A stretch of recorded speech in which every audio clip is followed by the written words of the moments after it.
Good evening, legends, and welcome back to another ASMR Cammy YouTube video. I decided to go outside today, even though it's started chucking it down. It's going dark soon, so the birds are tweeting like mad, so this might not be that relaxing, but you know, I don't know, just want to change the scenery. It's kind of nice, you know, it's starting to get dark. You've got, you know, it's raining, so you can just hear it in the background. If you've got a solid pair of headphones, it might be decent. Birds do my head in tweeting, so they're not the most relaxing thing for me, but some people might enjoy it. Now, today, just a bit of a talky video. I'm going to be telling you my top 5 TV programmes that are on Netflix. So, there's a couple of rules. I'm not including comedies, because I'm mainly a comedy guy, so...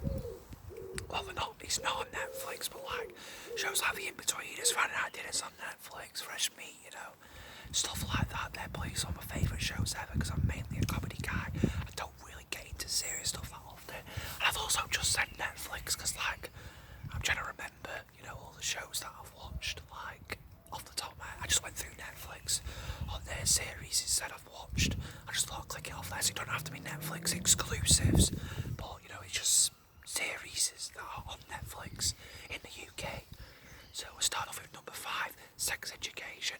Now this is sort of actually probably is a comedy. It's just mainly funny most of the time.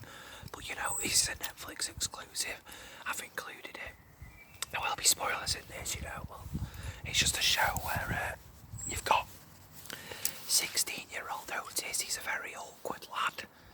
You know, not particularly good with the ladies, but you know, his mum's this big sexual expert lady who explaining this fantastically. And you know, he just gets himself into a lot of awkward situations, you know, but he's not just him, there's loads of important characters, you know, it's just set at this school. They're all like 16 and yeah, that's number 5. And there's not really too much to go into detail with that one. It's not like a mega plot like some of the programmes in this list that have like mental plots you have to explain. Just the gist of it. It's just loads of 16-year-olds here, and it's about sex education. If you didn't guess by the title, it's about sex and all stuff like that. Yeah, phenomenal explanation.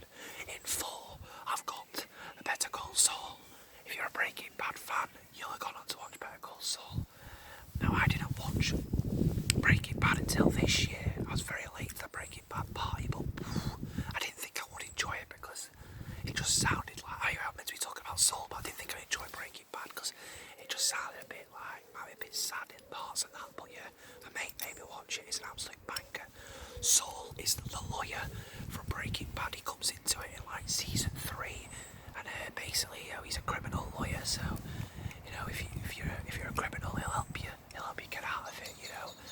And Better Call Saul is a spin-off show set before Breaking Bad, showing, you know, Saul at the start. Well, his real name is Jimmy McGill, and at the start of the series, you know, he's just trying to be a good lawyer.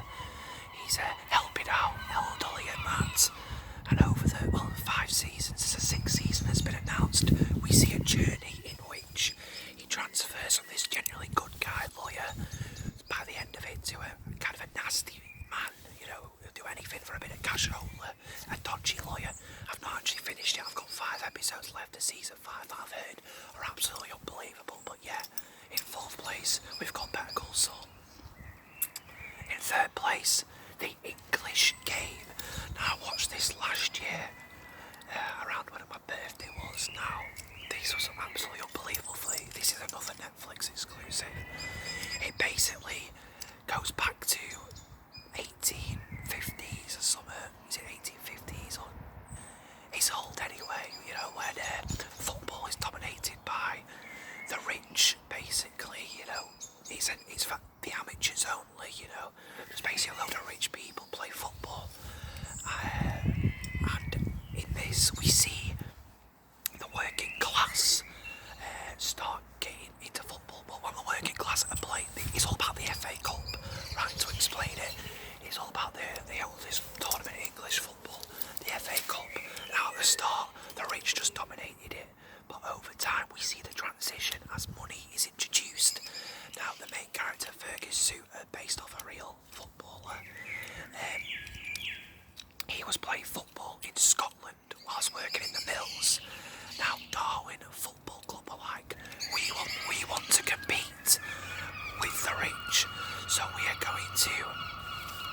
wasn't allowed at this time, but we are going to pay Ferguson to come to Darwin, so we have a crack at the FA Cup.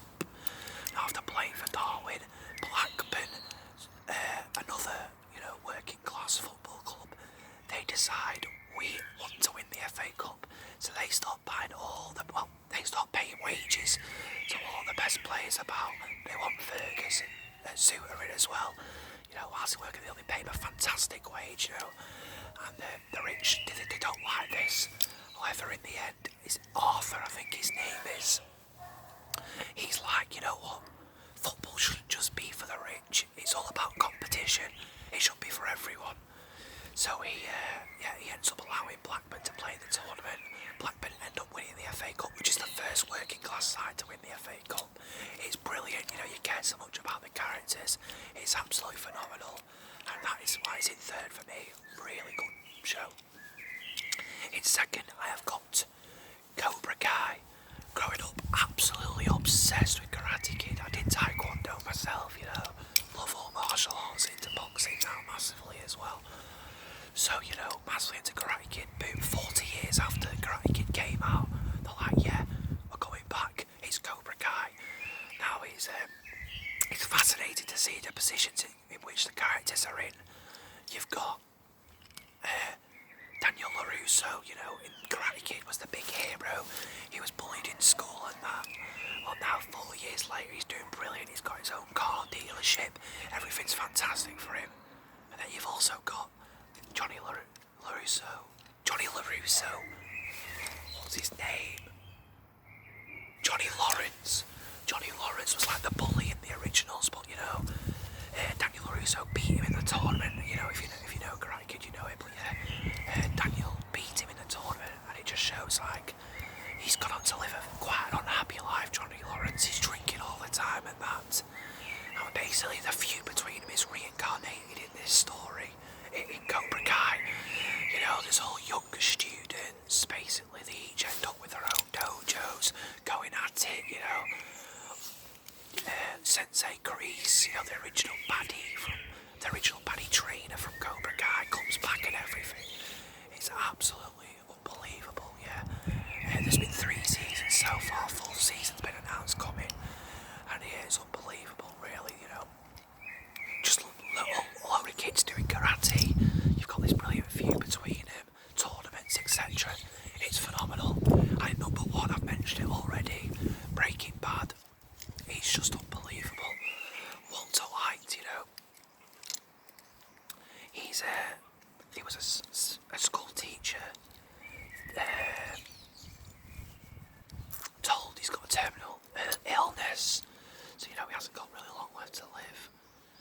So he has it in his head, he needs money for his family.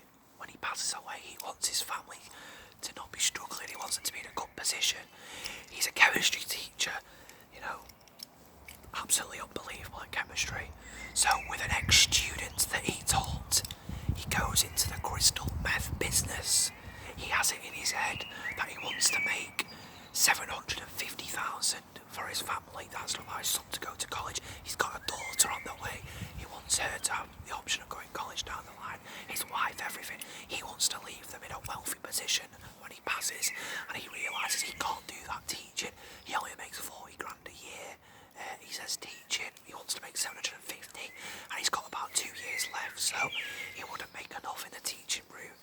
And basically, the crystal meth business, as you would guess it, is a world full of nasty, evil criminals. We see Walt encounter these horrible people at the start of the programme. He's a very innocent, good guy, and we see him transition into a monster at times. He makes some very questionable decisions about it. He has an alter, in the crystal meth world, he calls himself Heisenberg. That's what people know him as. And yeah, he transforms fully into this Heisenberg, a man who stops caring about people. He makes a lot of questionable decisions, and that is number 1 in my list. I hope you enjoyed this video. If you are new,